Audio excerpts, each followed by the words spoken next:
CMR jewellers సువర్ణ సంక్రాంతి సంబరాలు బంగారు ఆభరణాలపై 1050% తగ్గింపు. ఆంధ్రప్రదేశ్ ప్రభుత్వం సంచలన నిర్ణయం. కేవలం 55 రూపాయలకే పెట్రోల్ అందిస్తుంది ఆంధ్రప్రదేశ్ ప్రభుత్వం అనేటువంటి వార్త తెగ వైరల్ అవుతుంది. ఇప్పటికే 110 రూపాయలకు అటు ఇటుగా ఉన్నటువంటి పెట్రోల్ ధర ఆంధ్రప్రదేశ్లో, తెలంగాణలో అయితే 107 రూపాయలు. సో 2 రూపాయల తేడా అటు ఇటుగా 110 రూపాయలకు అటు ఇటుగా రెండు తెలుగు రాష్ట్రాలలో పెట్రోల్ ధరలు కొనసాగుతున్నాయి చాలా నెలల నుంచి కూడా. సో ఇంత సెంచరీ కొట్టినటువంటి తర్వాత చాలా మందికి పెట్రోల్ ధరలు అనేటువంటి భారంగా మారినటువంటి విషయం తెలిసిందే. అయినప్పటికీ కూడా కాలక్రమేణా ఎవరి పనుల్లో వాళ్ళు వాహనాలతో నిమగ్నమవుతున్నటువంటి సందర్భాన్ని కూడా చూసిన నేపథ్యం కూడా తెలిసిందే. ఇలాంటి తరుణంలోనే తాజాగా ఏపీ ప్రభుత్వం సంచలన నిర్ణయం తీసుకుంది. కేవలం 55 రూపాయలకే పెట్రోల్ని అందించబోతుంది అనేటువంటి ఒక వార్త పెను సంచలనంగా మారింది. నిజంగానే ఏపీ ప్రభుత్వం 55 రూపాయలకే పెట్రోల్ అందిస్తుందా? దీనికి అందరూ అర్హులా లేకుంటే కండిషన్ సప్లైనా? దీనికి సంబంధించిన పూర్తి వివరాలు మనం చూసేటువంటి ప్రయత్నం చేద్దాం. నిన్నటి నుంచి తెగ వైరల్ అవుతున్నటువంటి ఈ వార్తకు సంబంధించి ఇంకా అధికారికంగా ప్రకటించవలసిన అవసరం ఉంది. బట్ విశ్వసనీయ వర్గాల ప్రకారం 55 రూపాయలకు ఆంధ్రప్రదేశ్ ప్రభుత్వం పెట్రోల్ అందించేందుకు సిద్ధమైనట్టుగా కూడా దీనికి సంబంధించినటువంటి దరఖాస్తులకు సంబంధించిన ప్రక్రియ కూడా కొనసాగుతున్నట్టుగా తెలుస్తుంది. చూద్దాం ఆ వార్తకు సంబంధించిన పూర్తి వివరాలు. 55 రూపాయలకి పెట్రోల్, ఏపీ కూటమి ప్రభుత్వం సంచలన నిర్ణయం అంటూ చాలా వరకు వార్తలు చక్కర కొడుతున్నాయి. ఇవన్నీ కూడా ఇక్కడ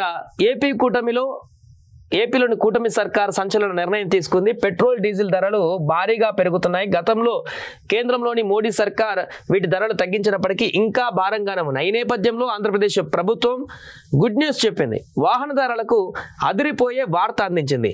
ఈ ప్రకటన వల్ల ఎంతో మందికి ఉపశమనం లభించనుంది. సో చంద్రబాబు సర్కార్ సబ్సిడీ పైన పెట్రోల్ డీజిల్ ను అందించేందుకు ప్లాన్ చేస్తోంది. లీటర్ పెట్రోల్ డీజిల్ కేవలం 55 రూపాయలకే అందించనున్నట్లుగా ప్రకటించింది. ఈ ప్రకటన చూసిన వాహనదారులు మురిసిపోతున్నారు. అయితే ఇక్కడే అసలు ట్విస్ట్ ఉంది. అందిస్తున్నారు 55 రూపాయలకే పెట్రోల్ డీజిల్, కానీ ఇది అందరికీ కాదు, కొంతమందికి మాత్రమే.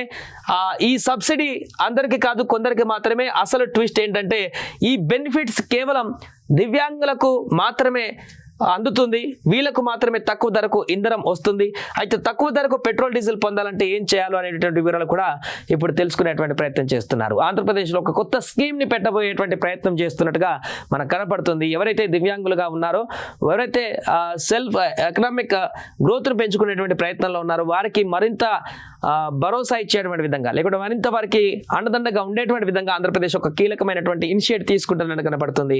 అందుకే దివ్యాంగులకు సంబంధించినటువంటి వారికి ఈ పెట్రోల్ ధరలను తగ్గించేటువంటి, అంటే ప్రైవేట్ జాబ్లు కానీ లేకుంటే వ్యక్తిగతంగా విలేజ్లో వారికి వారుగా చిన్న చిన్న స్టోర్స్ కానీ ఏమైనా వ్యాపారానికి సంబంధించిన చిన్న చిన్న వాటిని కూడా ఏర్పాటు చేసుకుని జీవనం కొనసాగించేటువంటి వారికి మరింతగా ప్రోత్సాహాన్ని కలిగించేటువంటి విధంగా ఒక ఇనిషియేట్ అని చెప్పొచ్చు. దీన్ని ఎలా చేయాలి, ఏ విధంగా ప్రొసీడ్ కావాలనేటువంటి సబ్సిడీకి సంబంధించి చూస్తే ఆయా జిల్లాలలోని దివ్యాంగులు సబ్సిడీ పైన పెట్రోల్ డీజిల్ పొందాలంటే స్వయం ఉపాధి పొందుతున్న, లేదంటే స్వయం ఉపాధి అంటే వారికి వారుగా చిన్న చిన్న వ్యాపారం, ఏదైనా కిరాణా షాపులు కానీ చిన్న చిన్న బడ్డీ షాపులు కానీ ఏదైనా వారి విలేజ్లో కానీ ఆ ప్రాంతాల్లో నగరాల్లో కానీ సొంతగానే వారు ఏమైనా చిన్న చిన్న బిజినెస్ లాంటివి చేసుకుంటే వారు, అదేవిధంగా ప్రైవేటు ఉద్యోగం చేసుకుంటున్నటువంటి వ్యక్తులు, ఏదైనా ఉద్యోగం చేస్తున్నటువంటి వ్యక్తులు వారు మాత్రమే ఈ ప్రయోజనం పొందవచ్చు.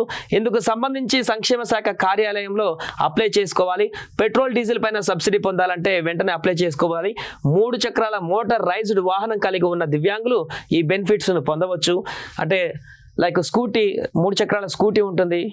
కొంతమంది ఆటోలు నడిపేటువంటి వ్యక్తులు కూడా ఉంటారు, దివ్యాంగులుగా ఉన్నటువంటి వ్యక్తులు. అలాంటి వారికి కూడా ఈ బెనిఫిట్స్ వచ్చేటువంటి అవకాశం ఉంది. పెట్రోల్ డీజిల్ ధరలపైన 50% సబ్సిడీ లభిస్తుంది.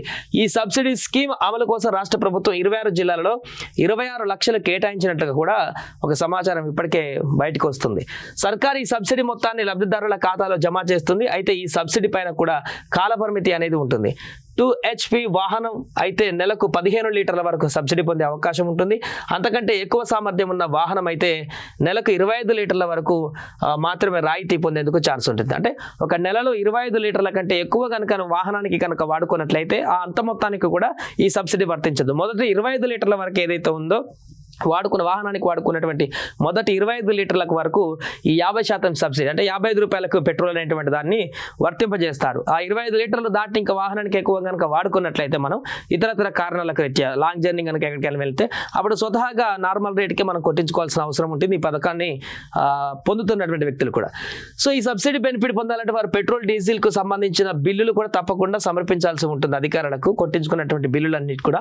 ఆ తర్వాత దివ్యాంగుల బ్యాంక్ అకౌంట్లో డబ్బులు జమ అవుతుంటాయి. వీరు దరఖాస్తు చేసుకునేందుకు ఈ నెల 31 తేదీ వరకు చివరి తేదీ అంటూ కూడా అధికారులు ప్రకటించారంటూ కూడా ఒక వార్త వైరల్ అవుతున్నటువంటి సందర్భం. దీనికి సంబంధించి వారి ఫిజికల్ హ్యాండిక్యాప్కి సంబంధించిన సర్టిఫికేట్ ఉండాలి, దరఖాస్తు ఫామ్ నింపాలి, Aadhaar card, PAN card, bank డీటెయిల్స్కి సంబంధించినటువంటి జిరాక్స్ ఒకటి, అదేవిధంగా వీరు ఎక్కడ పనిచేస్తున్నారు ఏంటనే దానికి సంబంధించి కూడా కొన్ని పత్రాలు కావాలంటూ కూడా వారు ఈ ఫామ్కి సంబంధించి చెప్తున్నట్టుగా తెలుస్తుంది. సో ప్రస్తుతం ఈ వార్త వైరల్గా మారినటువంటి సందర్భం. సరే, మొత్తం అందరికీ కాకపోయినా కొంతమందికి ఈ యొక్క 55 రూపాయలకే డీజిల్ పెట్రోల్ అందించడం అనేది కూడా కొంత హర్షించదగ్గ విషయంగా భావిస్తున్నారు. చాలా మందికి బెనిఫిట్ పొందేటువంటి వ్యక్తులందరికీ కూడా ఇది చాలా ఉపయోగకరంగా ఉంటుంది. రెగ్యులర్గా ఒక ప్రాంతం నుంచి ఇంకో ప్రాంతానికి లేదా వ్యాపారం చేసుకునేటువంటి స్థానికులకి 3-వీలర్ అదే బైక్ ఏదైతే ఉంటుందో స్కూటీ లాంటిది అలాంటి వెహికల్స్ మీద వెళ్ళేటువంటి దివ్యాంగులకి ఇది చాలా ఉపయోగపడుతుందని చెప్పుకోవచ్చు. అంతేకాకుండా వ్యాపారం చేసుకునేటువంటి వారికి ఆటో లాంటి వెహికల్స్లో వాటికి వెళ్ళే వాటికి కూడా ఈ సబ్సిడీ అనేది కూడా చాలా ఉపయోగకరంగా మారుతుందని చెప్పుకోవచ్చు. ఏదేమైనా కూడా ఆంధ్రప్రదేశ్ ప్రభుత్వం ఒక ఇనిషియేట్ తీసుకున్నట్టు కనపడుతుంది. 55 రూపాయలకే దేశంలో ఏ స్టేట్లో లేనటువంటి ధర, కేంద్ర పాలిత ప్రాంతాల్లో కూడా ఇంత తక్కువకు డీజిల్ కానీ పెట్రోల్ కానీ ధర లేదు. అక్కడ కూడా 70-80 పైన ఉంది కేంద్ర పాలిత ప్రాంతాల్లో, కొన్ని ప్రాంతాలలో. సో అంతకంటే తక్కువ ధరకి ఆంధ్రప్రదేశ్ ప్రభుత్వం ఇప్పుడు కొంతమందికి, ఒక వర్గానికి సబ్సిడీ రూపంలో 55 రూపాయలకే పెట్రోల్ అందిస్తుంది అనేటువంటి ఒక వార్త ఇప్పుడు దేశవ్యాప్తంగా కూడా చర్చనీయాంశంగా మారింది. అంటే ఇది కనుక సఫలమై ముందుకు వెళ్తే మాత్రం మిగతా దేశాలలో కూడా ఎవరైతే పేదవారు ఉంటారో, ఇలాంటి వర్గాలు ఏదైతే ఉంటాయో వారిని ప్రోత్సహించేటువంటి విధంగా, వారిని ఇంకొంచెం ముందుకు తీసుకెళ్లేటువంటి విధంగా ఇలాంటి సబ్సిడీ పథకాలు మిగతా రాష్ట్రాల్లో కూడా ఇంప్లిమెంట్ చేసేటువంటి అవకాశం కూడా కనిపిస్తుంది. సో ఇది 55 రూపాయలకి ఆంధ్రప్రదేశ్ ప్రభుత్వం అందిస్తున్న పెట్రోల్కి సంబంధించి వార్తకు సంబంధించిన పూర్తి వివరాలు. సుమన్ టీవీలో మీ పర్సనల్ అండ్ బిజినెస్ ప్రమోషన్స్ కోసం కింది నెంబర్కి కాంటాక్ట్ చేయండి.